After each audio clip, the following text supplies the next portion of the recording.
Top 5 des galettes des rois de 2025 et il y a des très belles choses, il y aura même des petits ex-aequo. On commence avec la 5e place et c'est Cédric Grolet qui décroche cette 5e place avec une galette tout ce qu'il y a de plus classique mais vraiment très bonne. Très juste, il n'y avait pas grand chose à dire, un petit goût d'alcool tout de même assez prédominant lorsqu'on la mangeait un peu plus froide, mais vraiment une galette qui était délicieuse et il mérite totalement d'être dans ce top 5. 4e place, on a un ex-aequo entre les galettes de Geoffrey Cagne et de Nina Métayer. Nina Métayer qui a fait une galette pareille assez classique, mais avec une frangipane avec des tons de cannelle, ce qui était assez intéressant et un petit peu original. Et du côté de Geoffrey Cagne, c'était une babka briochée qui va rappeler aussi eh bien, les gâteaux des rois briochés avec cette petite marmelade de confit d'orange, avec vraiment c'est vraiment ce côté brioche avec les fruits confits que moi j'aime dans le sud de la France. Donc vraiment 4e place méritée avec ce côté ex-aequo. 3e place, on retrouve également deux ex-aequo, le Peninsula et le Shangri-La, des dégustations beaucoup plus techniques.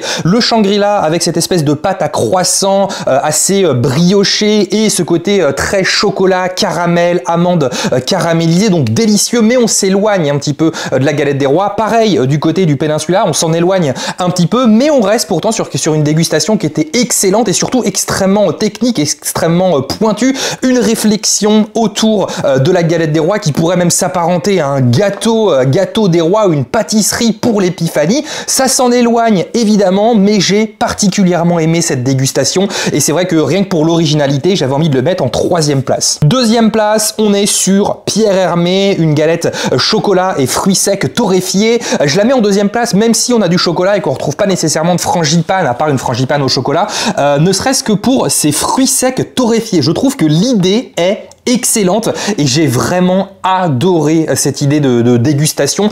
Je vais très certainement la réutiliser pour moi pour d'autres recettes sur la chaîne. 2e place où vraiment j'ai dévoré cette galette sans me retenir. Et en première place cette année, eh bien c'est encore un ex-aequo avec le Lutetia mais également Vincent Salur. Ici on va avoir deux galettes qui n'ont absolument rien à voir. Du côté de Vincent Salur, on a une galette avec une frangipane à la pistache. De toute façon, le chef Salur est vraiment un chef qui adore la pistache et ça se sent vraiment, c'est la même galette que l'année dernière, mais je trouve qu'il y avait même encore plus de garniture et j'ai trouvé ça particulièrement délicieux. Vraiment, je pense que c'est celle que j'ai mangé le plus rapidement, surtout la couche supérieure qui était juste délicieuse. Et je termine par le Lutetia parce que c'est aussi une des galettes phares de cette année, une galette emblématique, un mélange parfait entre la galette frangipane classique et le gâteau des rois, donc le côté brioché, une brioche classique avec, enfin une brioche classique assez sophistiquée bien sûr, mais avec aussi eh bien, de la frangipane à l'amande dedans. Vraiment le mix parfait entre les deux galettes